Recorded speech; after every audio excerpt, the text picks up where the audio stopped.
एक उक्ति है, यद इहस्ति तदन्यत्र यद इह नास्ति तन्न क्वचित, महाभारत के विषय में है कि जो कुछ है सब कुछ इसमें विद्यमान है, जो भी संसार में है, जो इसमें नहीं है अर्थात जो महाभारत में नहीं है वो कहीं भी नहीं है। महाभारत का ही भीष्म पर्व से उद्धृत है श्रीमद् भगवत गीता। महाभारत के भीष्म पर्व से अध्याय संख्या 25 से लेकर के 42 तक कितने अध्याय हैं? 18 अध्याय भीष्म पर्व से उद्धृत है। श्रीमद् भगवद गीता, इसके विषय में कहा गया है श्रीमता भगवता गीतम यासा, श्रीमता भगवता गीतम यासा श्रीमद् भागवत गीता। श्री भगवान के द्वारा, श्री कृष्ण जी के द्वारा जिसका गायन किया गया है उसे श्रीमद् भगवत गीता कहते हैं। गीता मानव मात्र का धर्मशास्त्र है। वास्तव में गीता संपूर्ण मानव की बात करता है, न केवल हिंदू के लिए ही नहीं अपितु संपूर्ण मानव के लिए बात करता है। गीता में उन सभी विषयों का समावेश है जो हमें पृथक पृथक शास्त्रों में पृथक प्राप्त होते हैं। अतएव महर्षि वेदव्यास ने कहा है, गीता सुगीता कर्तव्यः किमन्यः शास्त्र विस्तरेः या स्वयं पद्मनाभस्य मुख पद्माद्विनिश्रितः। ये ध्यान रखना है आपको, किसकी उक्ति है, पूछ सकता है, परीक्षा के लिए इंपॉर्टेंट है। ये उक्ति किसकी है? गीता सुगीता कर्तव्यः किमन्यः शास्त्र विस्तरेः या स्वयं पद्मनाभस्य मुख पद्माद्विनिश्रिता। किसकी उक्ति है? महर्षि वेदव्यास की उक्ति है। हाँ, गीता सुगीता करने योग्य है, अर्थात श्री गीता जी को भली प्रकार पढ़कर अर्थ और भाव सहित अंतःकरण में धारण कर व्यक्ति विद्वान हो सकता है, संसार में सुखपूर्वक जीवन यापन कर सकता है। धारण कर लेना मुख्य कर्तव्य है, जो कि स्वयं पद्मनाभ भगवान श्री विष्णु के मुखारविंद से या स्वयं पद्मनाभस्य मुख पद्माद् विनिश्रिताः, जो पद्मनाभ के मुख से निकली है। फिर अन्य शास्त्रों के विस्तार में इसका प्रयोग हुआ। या स्वयं पद्मनाभस्य मुख पद्माद् विनिश्रिताः। और भी एक गीता के विषय में उक्ति है, ये भी बहुत ही इंपॉर्टेंट है। सर्वोपनिषदो गावो दुग्धः गोपालनंदनः पार्थो वत्स सुदुर्भोक्ता दुग्धम गीतामृतम महत्।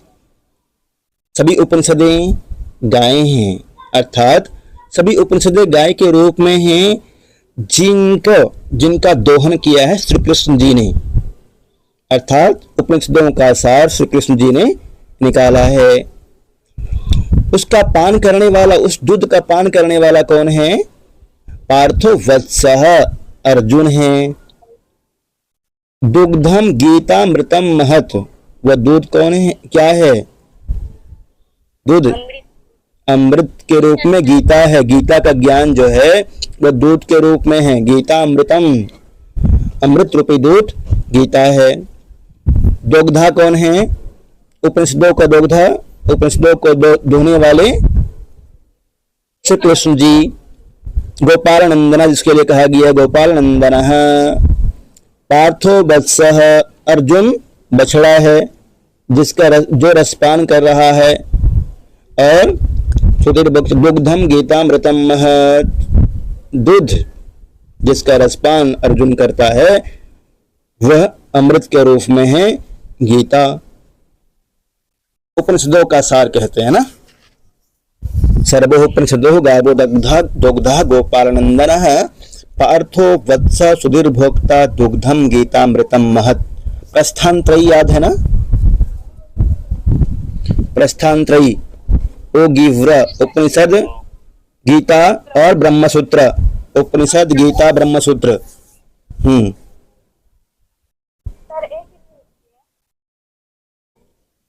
गीता में वर्णित शंख, यहां से क्वेश्चन होता है। गीता में वर्णित शंख, जितने भी योद्धा थे महान महान योद्धा, सबका शंख अलग अलग था। पांचजन्यम हृषिकेशो देवदत्तम धनंजयः पौंड्रम दद्मो महाशंखम भीमकर्मा वृकोदरः अनंत विजयम राजा कुंतीपुत्रो युधिष्ठिरः नकुलः सहदेवस्य सुघोषः मणिपुष्पकः। पांचजन्यम हृषिकेश। हृषिकेश कह, हृषिकेश कौन है? श्री कृष्ण जी का नाम है हृषिकेश, एक विशेषण है उनका हृषिकेश। श्री कृष्ण जी पांचजन्य नामक शंख बजाते हैं। देवदत्त धनंजय। धनंजय कस्य कृते प्रयोगः? हाँ, अर्जुन से कृते धनंजय, अर्थात अर्जुन देवदत्त नामक शंख बजाता है। पौंड्रम दद्मो महाशंखम भीमकर्मा वृकोदरः। वृकोदरः कः? भीमः। वृक इव उदरः यस्य, वृक के समान उदर है जिसका, उसको वृकोदरः भीम कहते हैं। वह भीम क्या बोले?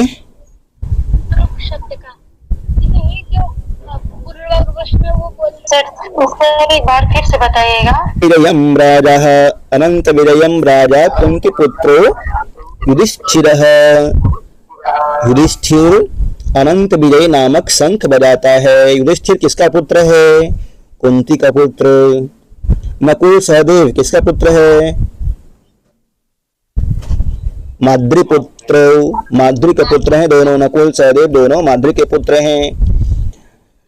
अर्जुन, भीम और युधिष्ठिर। युधिष्ठिर सबसे बड़ा, फिर भीम, उसके बाद अर्जुन। ये तीनों कुंती के पुत्र होते हैं और माद्री के पुत्र नकुल सहदेव। नकुलः सहदेवस्य सुघोषः मणिपुष्पकः। सुघोषः मणिपुष्पकः। नकुल के शंख का नाम है सुघोष और सहदेव के शंख का नाम है मणिपुष्पक।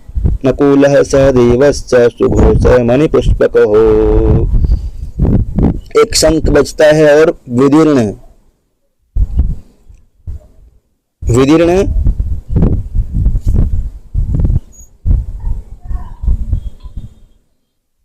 श्री कृष्ण जी के शंख का नाम है पांचजन्य। अर्जुन के शंख का नाम है देवदत्त। भीम के शंख का नाम है पौंड्र। युधिष्ठिर के शंख का नाम है अनंत विजय। नकुल के शंख का नाम है सुघोष और सहदेव का शंख का नाम है मणिपुष्पक। सुघोष मणिपुष्पक हो।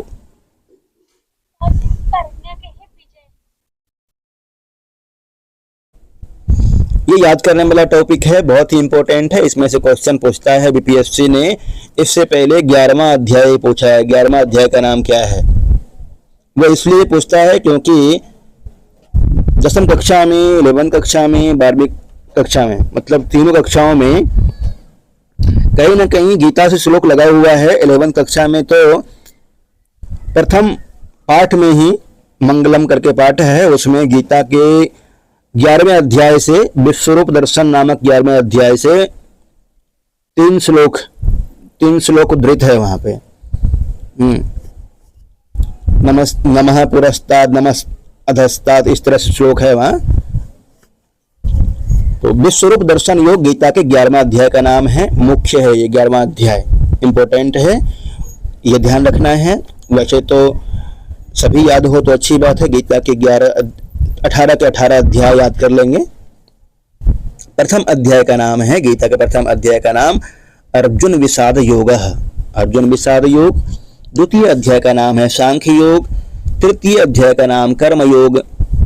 चतुर्थ अध्याय का नाम ज्ञान कर्म संन्यास योग। पंचम अध्याय कर्म संन्यास योग। षष्ठ अध्याय आत्म संयम योग और 7वां अध्याय का नाम ज्ञान विज्ञान योग। अष्टम अध्याय का नाम है अक्षर ब्रह्म योग। अर्जुन विषाद योग। अर्जुन विषाद का मतलब क्या हुआ समझे? प्रथम अध्याय में अर्जुन विषाद अवस्था में चला जाता है। जब कुरुक्षेत्र के मैदान में कौरव एवं पांडव युद्ध के लिए इकट्ठा होते हैं, उस समय दोनों तरफ अपने ही लोगों को देख करके, चारों तरफ अपने लोगों को देख करके अर्जुन विषाद अवस्था में चला जाता है, अर्थात मोह की अवस्था में चला जाता है। और वह कहता है सिदंति मम गात्राणि मुखम च परिशुष्यति बेपथुश्च शरीरे में रोमहर्षश्च जायते। मेरे शरीर कांप रहे हैं, मेरी शरीर शिथिल सा हो रहा है, कंपन सा हो रहा है शरीर में, आप मुझे उपदेश दीजिए। तभी श्री कृष्ण जी और भी बहुत कुछ बोलता है, अर्थात मोह अवस्था में चला जाता है, चारों तरफ अपने गुरुओं को देख करके एतान हत्वा महान भावाम, मैं किस तरह से इनको मार करके श्रेय को प्राप्त होऊंगा, मैं तो पाप को प्राप्त होऊंगा, इस तरह से नहीं करना चाहिए इत्यादि बहुत कुछ कहता है प्रथम अध्याय में। तब श्री कृष्ण जो उपदेश देते हैं, उपदेश देना प्रारंभ करते हैं द्वितीय अध्याय में सांख्य योग में। सांख्य मतलब होता है ज्ञान। सांख्य का अर्थ क्या होता है? सांख्य मतलब क्या होगा? ज्ञान। सांख्य का अर्थ होगा ज्ञान। सांख्य योग में अर्थात ज्ञान योग में श्री कृष्ण जी अर्जुन को उपदेश देते हुए कहते हैं कि नैनम छिन्नन्ति शस्त्राणि नैनम दहति पावकः न चैनम क्लेदयन्त्यापो न शोषयति मारुतः।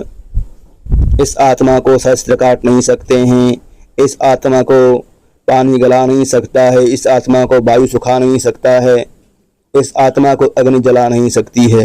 भाई तुम युद्ध के लिए तैयार हो जाओ, अधर्म का नाश करो। और भी बहुत कुछ श्लोक पढ़ना है हमें। कर्मयोग ही हो जाता है, मोह अवस्था में चला जाता है। ज्ञान कर्म संन्यास योग। फिर चौथा अध्याय का नाम देख करके पता चलता है कि दूसरा अध्याय का में जो सांख्य शब्द दिया हुआ है उसका अर्थ ज्ञान है। तीसरा अध्याय का नाम है कर्म योग, चौथा अध्याय का नाम हो जाता है फिर ज्ञान कर्म संन्यास योग। दूसरा और तीसरा अध्याय को जोड़ दीजिए, ज्ञान कर्म संन्यास योग। संन्यास दे दिया यहाँ पे। संन्यास मतलब संन्यसेत सर्वाणि कर्माणि, सभी काम को छोड़ देने का, अर्थात सांसारिक कामनाओं को, सांसारिक काम को छोड़ देना। आत्मसंयम योग। फिर षष्ठ अध्याय का, पंचम अध्याय का नाम है कर्म संन्यास योग, छठा अध्याय का नाम है आत्मसंयम योग, सातवां अध्याय का नाम ज्ञान विज्ञान योग, आठवां अक्षर ब्रह्म योग, नौवां राजविद्या राजगुह्य योग, फिर विभूति योग है 10वां, 11वां बहुत ही इंपॉर्टेंट है 11वां विश्वरूप दर्शन योग। 11वां अध्याय का नाम विश्वरूप दर्शन योग। 12वां अध्याय का नाम है भक्ति योग। 13वां अध्याय का नाम है क्षेत्र क्षेत्र विभाग योग। 14वां अध्याय का नाम है गुणत्रय विभाग योग। 15वां अध्याय का नाम है पुरुषोत्तम योग। एक पुरुषोत्तम योग ये भी याद कर लीजिएगा ना, 15वां अध्याय का नाम है पुरुषोत्तम योग। 16वां अध्याय है देवासुर संपद विभाग योग। 17वां अध्याय श्रद्धा त्रय विभाग योग और अंतिम है मोक्ष संन्यास योग। सबसे बड़ा अध्याय कौन सा है? मोक्ष संन्यास योग 18वां अध्याय। और सबसे छोटा अध्याय है 12वां और 15वां, जिसमें कि 20-20 श्लोक है। हाँ,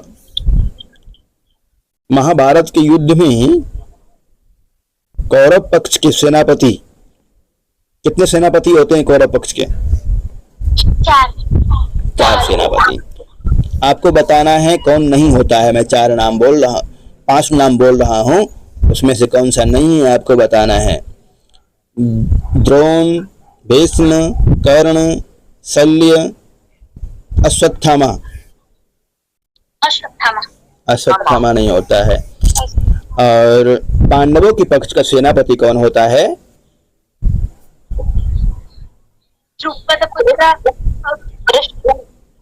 धृष्टद्युम्न।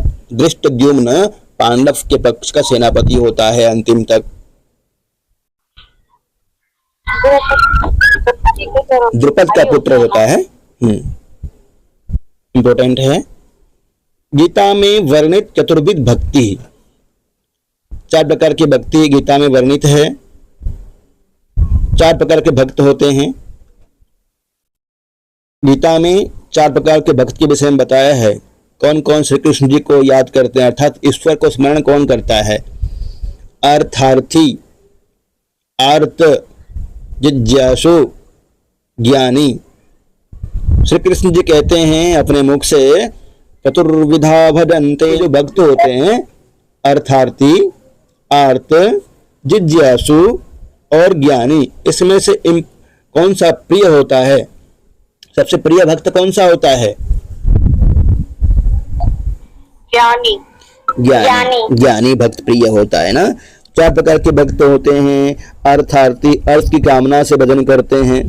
कुछ लोग आर्त अर्थात दुखी होकर के भजन करते हैं। कुछ लोग होते हैं जो कि जिज्ञासु प्रवृत्ति से भजन करते हैं, याद करते हैं ईश्वर को, श्री कृष्ण जी को। और ज्ञानी, जो ज्ञानी होता है, सब कुछ जान करके भजन करता है, पहचान करके, सब कुछ सोच समझ करके ईश्वर की भक्ति में लगता है, वह सबसे अच्छा भक्त कहलाता है। चतुर्विधा भजन्ते माम योजना सुकृत अर्जुन।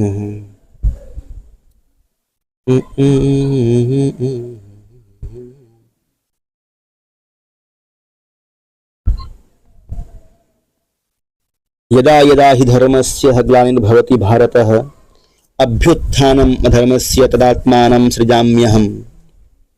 कहाँ की उक्ति है? परित्राणाय साधूनां विनाशाय च दुष्कृतां धर्म संस्थापनार्थाय संभवामि युगे युगे। गीता के महाभारत में है, विष्णु पर्व में गीता है, गीता के 4th अध्याय से उद्धृत है। 4th अध्याय का नाम बता दीजिए।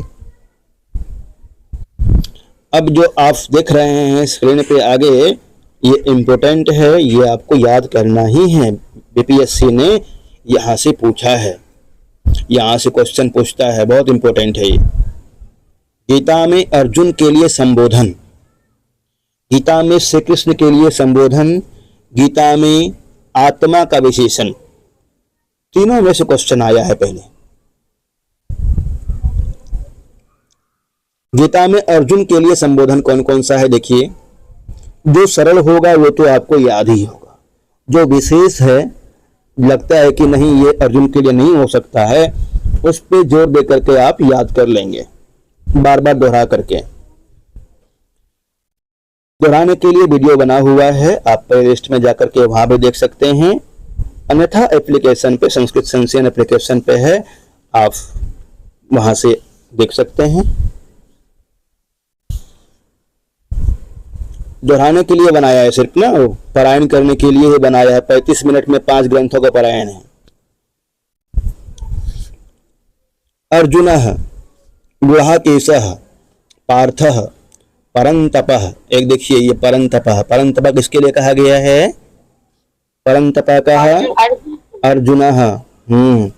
भारतः कुंतीपुत्रः, ये भी समझ जाएंगे आप कुंती पुत्र कहने से। प्रथापुत्रः, प्रथापुत्रः अर्जुन के लिए आया है। धनंजयः, धनंजय बहुत प्रसिद्ध है, अर्जुन के लिए प्रयोग होता है। महाबाहो, महाबाहो भी अर्जुन के लिए प्रयोग होता है। निष्पाप, कुरुश्रेष्ठ, सभ्यसाचिन, सभ्यसाचिन ये इंपॉर्टेंट है, सभ्यसाचिन अर्जुन के लिए प्रयोग हुआ है। और किरीटी, किरीटी भी अर्जुन के लिए प्रयोग हुआ है, ये भी इंपॉर्टेंट है। नोट्स बना लीजिएगा, नोट्स बना हुआ है, आप बनाते रहिए या स्क्रीनशॉट ले रख सकते हैं। स्क्रीनशॉट कितना लेंगे? यही वाला नोट्स पढ़ रही हूँ, बुक जो है सो। हाँ, इसी में से पढ़िए, और जहाँ समझ में नहीं आएगा वहाँ तो हम ही। पांडवः कुरुनंदनः, ये सभी अर्जुन का विशेषण है। आगे श्री कृष्ण जी के लिए संबोधन। ऋषिकेशः, सर ये तो ऋषिकेशः कृष्णः मधुसूदनः जनार्दनः माधवः श्री भगवान अरिसूदन गोविंदः केशवः जगत्स्वामी पुरुषोत्तम अनंत देवीश जगन्निवास सचिदानंदघनः आदिदेवः सनातन पुरुषः विश्वरूपः सहस्रबाहो कमलनेत्रः परमेश्वरः महायोगेश्वरः देवदेवः अच्युतः केशिनिषूदनः योगेश्वरः। इसमें से पहले जो प्रश्न आया है ना वो अच्युतः पूछा है। अच्युतः किसके लिए प्रयोग हुआ है? श्री कृष्ण जी के लिए। विश्वरूपः किसके लिए प्रयोग हुआ है? जगन्निवासः किसके लिए प्रयोग हुआ है? अच्युतः भी आप शिशुपाल बधम पढ़ेंगे तो वहां प्रयोग हुआ है। यूजीसी नेट में पहले पूछा गया है अच्युतः के विषय में। जगन्निवासः वसुदेव सद्मनि शिशुपाल बधम में आता है। विश्वरूपः एक शब्द याद कीजिए, विशेष है ये। अनंतः पुरुषोत्तमः ये सब तो है ही। अरिसूदनः। अच्छा सर, जब हम सुख पढ़ते हैं उसमें इसमें से एक ही बार बीपीएससी ने एक परीक्षा में ही 2 बार पूछ लिया था। एक ही बीपीएससी में 2 प्रश्न पूछा था। ये जो पढ़ने जा रहे हैं गीता में वर्णित आत्मा की विशेषताएं, इसमें से कुछ विशेषण अलग था, आगे पढ़ेंगे श्लोक में से, उसमें से था। ये प्रश्न था गीता में। क्या प्रश्न था? गीता में आत्मा के लिए कौन सा विशेषण प्रयोग हुआ है? और दूसरा था गीता में आत्मा के लिए कौन सा विशेषण प्रयोग नहीं हुआ है। दोनों रूप में था। याद कर लीजिए इसको, और आगे श्लोक में भी है वो भी याद करना है। नित्यः सर्वव्यापी अचल स्थिर सनातन अव्यक्त। गीता के अनुसार आत्मा अच्छेद्य है, अदाह्य है, अक्लेद्य है, अशोष्य है, नित्य है, सर्वव्यापी है, अचल स्थिर सनातन अव्यक्त अचिंत्य विकार रहित और अवध्य है।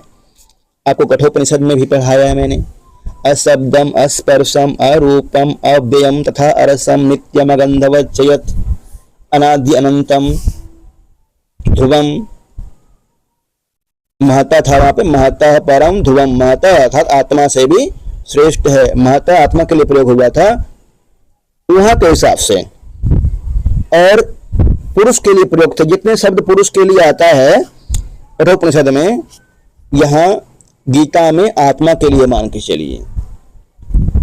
अशब्दम अस्पर्शम अरूपम नित्यम अगंधवच्चयत आत्मा का विशेषण है सब। आगे दिया हुआ है अचिंत्य है, विकार रहित है, अवध्य है, अव्यक्तोयम अचिंत्योयम अविकार्योयम उच्यते तस्मादेवं विदित्वैनं नानुशोचितुमर्हसि। यह आत्मा अव्यक्त है, अचिंत्य है, अविकारी है। तस्माद एवं विदित्वैनं, जो व्यक्ति इस तरह से आत्मा को जान लेता है कि आत्मा अव्यक्त है, अचिंत्य है और अविकारी है, वह किसी प्रकार की सोच नहीं करता है, चिंतन नहीं करता है। अच्छेद्योयम अधाह्योयम अक्लेद्यो अशोष्य एव च नित्य सर्वगत स्थानुर अचलोयम सनातन। सब विशेषण आत्मा का ही है। आत्मा अच्छेद्य है, आत्मा अदाह्य है, अक्लेद्य है, अशोष्य है, नित्य है, सर्वगत है, स्थानु है, अचल है और सनातन है।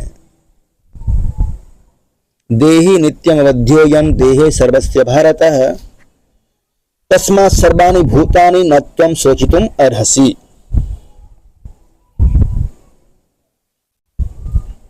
गीता में वर्णित प्रमुख योग, अब आप इसको किस तरह से याद करेंगे? गीता में वर्णित प्रमुख योग कौन कौन सा है? एक इस तरह से दे सकता है, गीता में किस योग का वर्णन नहीं है? कर्म योग दे देगा, ज्ञान योग दे देगा, भक्ति योग, और एक दे देगा अष्टांग योग। अष्टांग योग का वर्णन है क्या गीता में? नहीं होगा। कर्म योग का है, ज्ञान योग का है, भक्ति योग का है, कर्म इसका वर्णन है। कर्म योग, ज्ञान योग और भक्ति योग, परंतु अष्टांग योग का वर्णन भगवद गीता में नहीं मिलता है। संन्यास योग भी कर सकते हैं। हाँ, संन्यास योग भी है।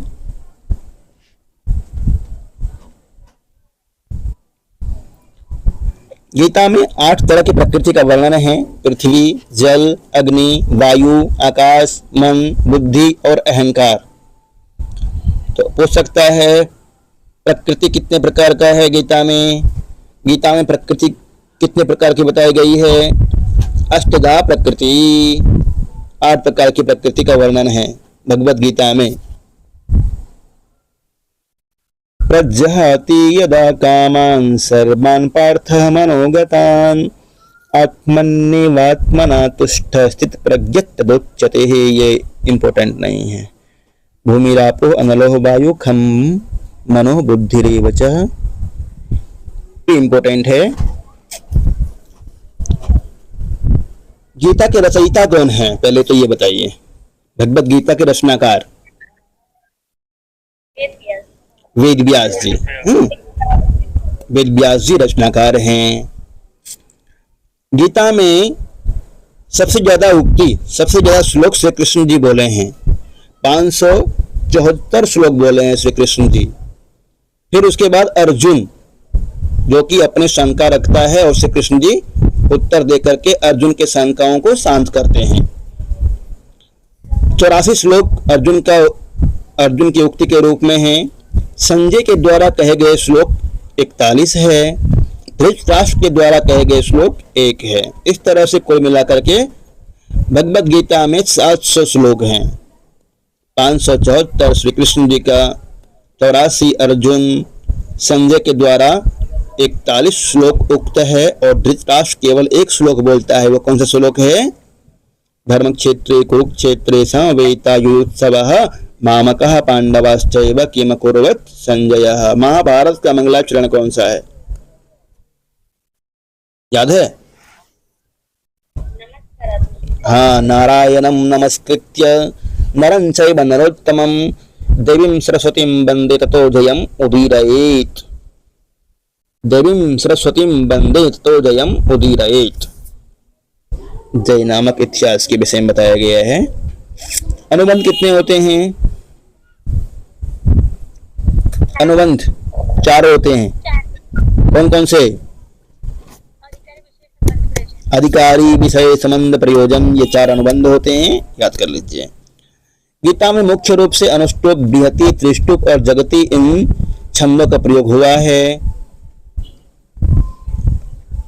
एक श्लोक पढ़ा देता हूं, उसके बाद कल पढ़ेंगे।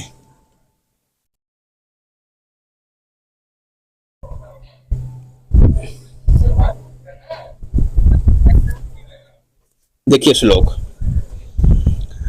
देहिनो अस्मिन् यथा देहे कौमारं यौवनं जरा तथा देहांतर प्राप्तिर्धीरस्तत्र न मुह्यति। देहिनो अस्मिन् यथा देहे, इसमें समझिए बहुत सरल श्लोक है, समझने की आवश्यकता है। एक शब्द आया है देहिनः और एक शब्द है देह। देह मतलब होता है शरीर। बहुत गांव की भाषा में बोलते हैं, अरे तुम्हारा देह कैसा है ना। देह मतलब शरीर, हमारी तरफ तो बोलते हैं देह। देह मतलब शरीर, देह मतलब शरीर। और देहिनः मतलब शरीर में रहने वाला। कौन है?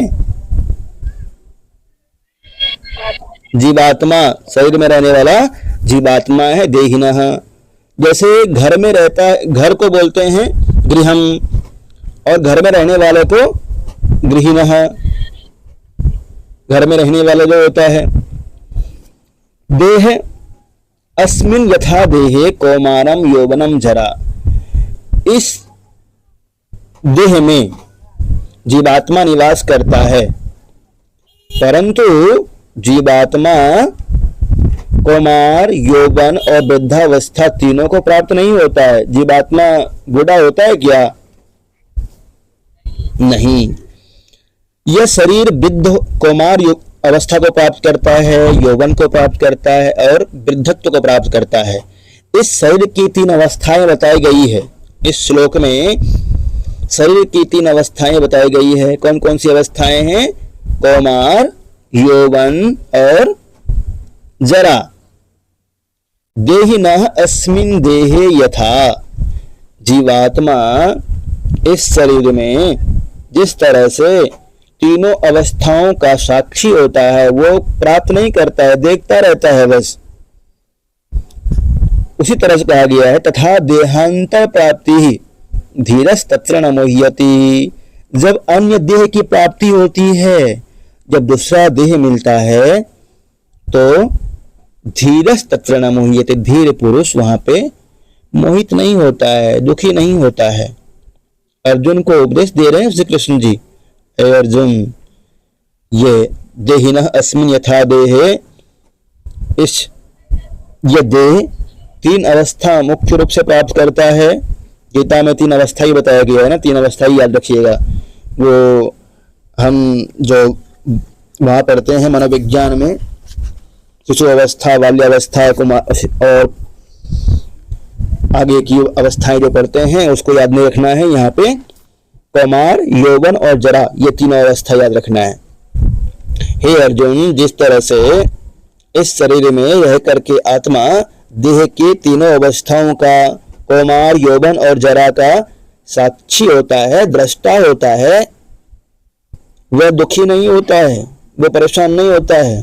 तथा देहांतर प्राप्ति धीरज तत्र न मोह्यति, उसी तरह से देहांतर की प्राप्ति हो जाने पर, दूसरे शरीर को प्राप्त हो जाने पर धीर पुरुष न मोह्यति, दुखी नहीं होता है, परेशान नहीं होता है। दहिना मतलब क्या होगा? दहिना किसके लिए प्रयोग हुआ है? दहिना आत्मा के लिए, जीवात्मा के लिए देहिना, और देह शरीर के लिए। देह की कितनी अवस्थाएं होती है? शरीर की कितनी अवस्थाएं उक्त है गीता में? तीसरा अवस्था, तीन प्रकार की अवस्थाएं होती है। कौन कौन सी अवस्थाएं हैं शरीर की? हाँ, कौमार, यौवन और जरा। देहांतर प्राप्ति कह न मोह्यति, देहांतर की प्राप्ति होने पर कौन दुखी नहीं होता है, कौन मोहित नहीं होता है?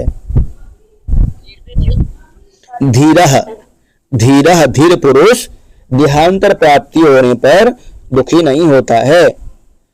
तथा देहांतर प्राप्ति धीरस् तत्र न मोह्यति। एक बार फिर से याद कर लीजिए, देहिना मतलब जीवात्मा, आत्मा। देह मतलब शरीर, शरीर की कितनी अवस्थाएं होती है?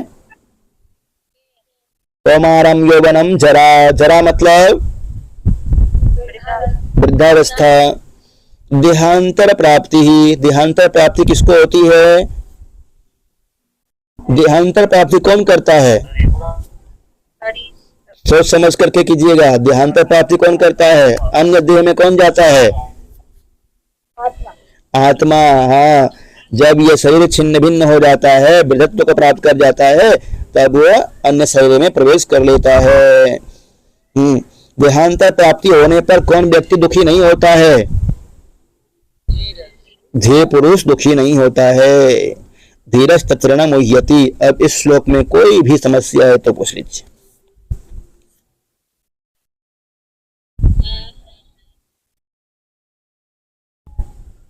नहीं? मात्रा स्पर्शास्तु कौन्तेय शीतोष्ण सुख दुःखदा आगमः अपायिनो नित्यास्तास्तितिक्षस्व भारतः। यह श्लोक भी बहुत ही सुंदर है और इसमें से पहले पूछा है मात्रा स्पर्शा, इसका अर्थ पूछा था। बीपीएससी में नहीं पूछा है, झारखंड पीजीटी में पूछा गया था। मात्रा स्पर्शा, मात्रा स्पर्शा मतलब क्या होता है? इसको समझिए, इस शब्द को। मात्रा स्पर्शा, मात्रा, तन मात्रा मतलब क्या होता है? तन मात्रा कहीं ना कहीं आप सुने हैं और मैंने पढ़ाया है। तन मात्राएं कितनी होती हैं? 5। कौन कौन से हैं? शब्द, स्पर्श, रूप, रस, गंध। अर्थात उसको क्या बोलते हैं दूसरे शब्द में? विषय ना, इंद्रियों के विषय, जिसको हम कठोपनिषद में पढ़े हैं, इंद्रियेभ्यो परा यर्थः। अर्थ मतलब क्या होता है? इंद्रियों का विषय, उसी को तन्मात्रा कहा गया। तो मात्रा स्पर्शा इंद्रिय और इंद्रियों का विषय, तो इंद्रिय का विषयों के साथ में संयोग तो फिर से देखिए, मात्रा स्पर्शास्तु इंद्रियों का विषयों के साथ में संयोग तो शीतोष्ण सुख दुखदा, शीत उष्ण सुख और दुख देने वाला होता है। कौन थे यह, किसके लिए प्रयोग हुआ है? श्री कृष्ण जी अर्जुन को बोल रहे हैं, हे कुंती पुत्र अर्जुन, मात्रा स्पर्शास्तु इंद्रिय और विषयों के संयोग तो शीतोष्ण सुख दुखदा, सर्दी गर्मी सुख दुख देने वाला होता है। जब व्यक्ति को शरीर प्राप्त होता है तभी उसको सर्दी, मतलब जीवात्मा जब शरीर में प्रवेश करता है तभी सर्दी गर्मी सुख दुख प्राप्त होता है। जब तक शरीर नहीं मिलता है तो क्या सुख क्या दुख, कुछ आभास नहीं होता है उसे। मात्रा स्पर्शास्तु कौन्तेय शीतोष्ण सुख दुखदा, इंद्रिय और विषयों का संयोग, मात्रा स्पर्शा मतलब इंद्रिय और विषयों का संयोग किस तरह से होता है? शीत उष्ण, सर्दी गर्मी और सुख दुख देने वाला, अर्थात जीवात्मा जब शरीर में प्रवेश करता है तभी उसको सुख दुख सर्दी गर्मी का एहसास होता है। इस बात को समझे। यदि शरीर में प्रवेश नहीं करेगा तो उसको सुख दुख का आभास नहीं होगा। सुख दुख का आभास, सुख दुख किसके लिए है? शरीर को होता है या फिर जीवात्मा को? सर्दी गर्मी शरीर को ना। हाँ, मात्रा स्पर्शास्तु कौन्तेय शीतोष्ण सुख दुखदा, इंद्रिय और विषयों का संयोग तो शीत उष्ण और सुख दुख देने वाला है। इंद्रिय का जब जीवात्मा शरीर में आता है तभी उसका इंद्रियों के साथ में संयोग होता है, विषयों का इंद्रियों के साथ संयोग होता है। और जब इंद्रियों का विषयों के साथ में संयोग होगा तो सर्दी गर्मी सुख दुख देने वाला होगा ही होगा। फिर दूसरा लाइन में देखिए, आगमः अपायिनो नित्यस् तास्तितिक्षस्व भारतः। वो क्या है? सर्दी गर्मी और सुख दुख क्या है? हमेशा रहने वाला है क्या? अभी कहीं बारिश हो रही है, कहीं नहीं हो रही है, किसी के घर में सुख है, किसी के घर में दुख है, क्या हमेशा रहता है वो? नहीं, हमेशा नहीं रहता है। आगमः अपायिनोः अनित्यः, अर्थात आगम उत्पन्न होता है, अपायिनः नष्ट हो जाता है, और किस तरह से है? अनित्य है। तास्तितिक्षस्व भारतः, हे भारत अर्जुन तुम उसको सहन करो। भारत किसके लिए प्रयोग हुआ है? अर्जुन के लिए। मात्रा स्पर्शास्तु कौन्तेय शीतोष्ण सुख दुखदा, आगमः अपायिनो नित्यस् तास्तितिक्षस्व भारतः। तितिक्षा किसको बोलते हैं? एक शब्द है तितिक्षा, इंपोर्टेंट शब्द है तितिक्षा। मतलब तितिक्षा सुख दुख सहने की क्षमता, सुख दुख सहना, सर्दी गर्मी सहना तितिक्षा कहलाता है। तपो द्वंद्व सहनम, द्वंद्वों को सहना है तितिक्षा कहते हैं। द्वंद्व कहते हैं सर्दी गर्मी को, सुख दुख को, द्वंद्वों को सहना ही तितिक्षा कहलाता है। फिर से देखिए श्लोक, उसके बाद दोहरा लेंगे पहला दूसरा श्लोक को, 13वां और 14वां को, फिर पाठ खत्म कर लेंगे आज का। कल पूरा हो जाएगा ये आपका गीता, और फिर अगला पाठ भी पढ़ लेंगे, बुद्ध चरितम भी। मात्रा स्पर्शास्तु कौन्तेय शीतोष्ण सुख दुखदा, आगमः अपायिनो नित्यस् तास्तितिक्षस्व भारतः।